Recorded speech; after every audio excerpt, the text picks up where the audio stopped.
Hello guys, now we're gonna talk about the price discrimination. Many industries have only a few producers, so its producers has a monopoly power. And many firms, as buyers of raw materials, labor, or specialized capital goods, have some monopoly power in the market for these factor inputs. The problem the managers of these companies face is how to use their market power most effectively.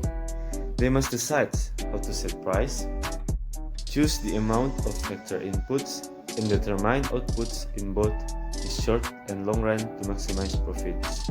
So in this video, we'll explain how the companies with market power set price. So, what is price discrimination? Price discrimination is a selling strategy that charges customers different prices for the same product or service based on what the seller thinks they can get the customers to agree to. In pure price discrimination, the seller charges each customer the maximum price they will pay. In more common forms of price discrimination, the seller places customers in groups based on certain attributes and charges each group has a different price. Price discrimination is a practice based on the seller brief that customers in certain groups can be asked to pay more or less based on a certain demographics or on how they value the product or service in questions. Price discrimination is most valuable when the profit that is earned as a result of separating the markets is greater than the profit that is earned as a result of keeping the markets combined. Whether price discrimination works or how long the various groups are willing to pay different price for the same product depends on the relative elasticities of demand in the supermarkets. Consumers in a relatively inelastic supermarket pay a higher price, while those in a relative elastic supermarkets pay a lower price. With price discrimination, the company looked to make the sellers identify different market segments, such as domestic and industrial users. With different price elasticities, market must be kept separated by time, physical distance, and nature of use. So in here I have the examples. The Microsoft Office Schools edition is available for a lower price to educational institution than to the other users. The markets cannot overlap, so that consumers who purchase at a lower price in the elastic supermarkets could resell at a higher price in the inelastic supermarket. The company must also have a monopoly power to make the price discrimination more effective. So, price discrimination was separated into three types. The first is the first degree or perfect price discrimination. And the second is the second degree, and the third is the third degree. All of these degrees of price discrimination are also known as personalized pricing for first degree pricing, product versioning or menu pricings for the 2 degree pricings, and the group pricing for the third degree pricings.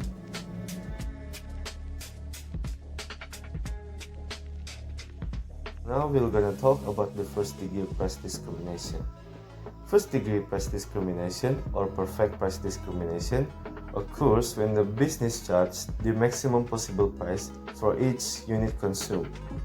Because price vary among units, the firms captures all the available consumer surplus for itself or the economic surplus. Many industries involving client service practice first degree price discrimination, when a company charges a different price for every good or service sold. And the second is the second degree price discrimination. Second degree price discrimination occurs when a company charges a different price for a different quantities to consume, as a quantity discounts on bulk purchases. And now the third degree price discrimination. Third degree price discrimination occurs when a company charges a different price to different consumer groups. For the example, a theater, they might divide moviegoers into seniors, adults, and children, and is paying a different price when seeing the same movies. This is the most common discrimination. Now let's understand the first degree price discrimination. Ideally, a firm would like to charge a different price to each of its customers. If it could, it would charge its customers the maximum price that the customers will be willing to pay for each unit bought. We call this maximum price the customer's reservation price.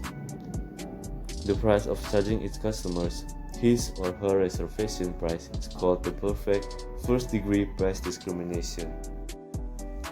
How it affects the firm's profits? First, we need to know the profit that the firm earns when it charges only the single price P in the curve at the left side. We can add the profit on each incremental unit produced and sold up to the total quantity or key. This incremental profit is the marginal revenues less the marginal cost for each unit. This marginal revenues is highest and marginal cost lowest for the first unit. For each additional unit, the marginal revenue falls and the marginal cost rises. Thus, the firm produces the total output key, at which point marginal revenue and marginal costs are equal. If we add up the profits on each incremental unit produced, we obtain the firm's variable profit, and the firm's profit ignoring its fixed cost. In the curve, variable profit is given by the yellow shaded area between the marginal revenues and the marginal cost curves. And the second is consumer surplus, which is the area between the average revenue curve and the price P that customers pay, is outlined as a black triangle. So, because the firm charges its customers the reservation price, it is profitable to expand output into key. When only a single price P is charged, the firm's variable profit is the area between the marginal revenue and the marginal cost curves. With perfect price discrimination, this profit expands to the area between the demand curve and the marginal cost curve. Now we get into the perfect price discrimination. What happens if the firm can perfectly price discriminate? Because its consumers, it charges exactly what he or she is willing to pay. The marginal revenue curve is no longer relevant to the firm's output decisions.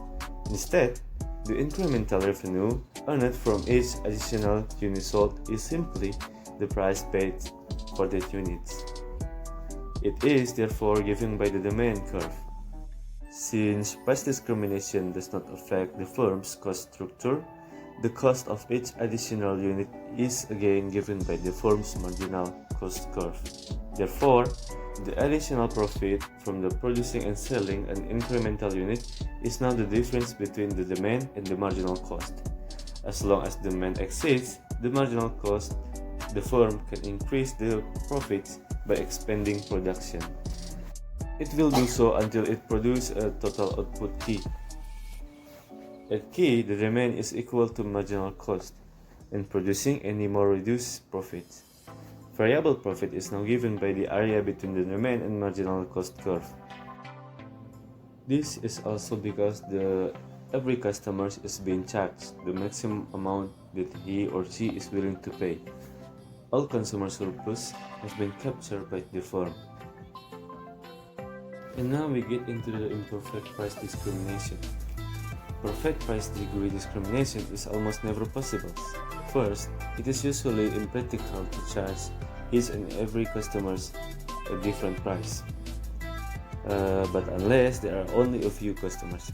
And the second, firms usually do not know the reservation price of each customer. Even if it could ask how much each customer would be willing to pay, it would probably not receive honest answers. In fact, if price discrimination brings enough new customers into the market, consumers' welfare can increase to the point that both the producers and consumers are better off. And now we move into the second degree price discriminations. In some markets, since consumers purchase many units of a goods over any given period, this reservation price declines with the number of units purchased. Examples including water, heating fuel and electricity. Conservation becomes easier with the additional units and may be worthwhile if the price is high. In these situations, a firm can discriminate according to the quantity consumed. This is called the second-degree price discrimination, and it works by charging different price to different quantities of the same goods or services. And now we move into the third-degree price discrimination. A well-known liquor company has what seems to be a strange pricing practice. The company produces a vodka that is advertised as one of the smoothest and best tasting available. This vodka is called 4-star Golden Rings and sells about $16 per bottle. However, the company also takes some of this same vodka and bottles it under the name Young Tastic, which is it sold about $8 per bottle. Why they do this? Perhaps the company is also practicing third-degree price discrimination, and it does so because the practice is profitable. These forms of the price discrimination divides consumers into two or more groups with separated demand curves for each group. It is the most prevalent form of price discrimination. And the other examples is the premium versus non-premium brands of liquor, canned food and frozen vegetables, and the discounts to students and senior citizens, and so on. So, I will give you a simple example. Assume that we'll make a curve from the Indofood Success Makmur company. This method is very simple. First, we create a curve that has a demand and marginal revenue like this. Then, draw a marginal cost or supply curve. And after that we will draw the average total cost from above and then go up again. After that, we put at the bottom of the curve, we put with key the quantities or the number of the products that will be offered to consumers. And on the left, we put the P or price or the price of Indomie products. Then it will be seen which is the price and quantities of a product, where in these pictures 1,300 rupiahs with 240 units will be sold. And after that, the maximum price to sell this product is 2,500 rupiahs. And this is the price of Indofood fried noodle that are sold. From this average total cost assumptions, the company PT Indofood has made a profit, where this area of the orange is the economic profit earned by the Indofood company. Then, is there another part? Yes, there is a part of the benefit that consumers get. This part is marked in blue color. From the result of this curve, many consumers get benefits that are more than the price of 3,500 rupiahs. Therefore, they make the same product, but the packaging is more premium and sells for 3,500 rupiahs. And from this price discrimination, the Indofood company has made a more efficient profit for them. So, this is all the materials about price discrimination that I can give to you. I hope that you guys understand these materials, and hopefully that you guys have a great day. Thank you.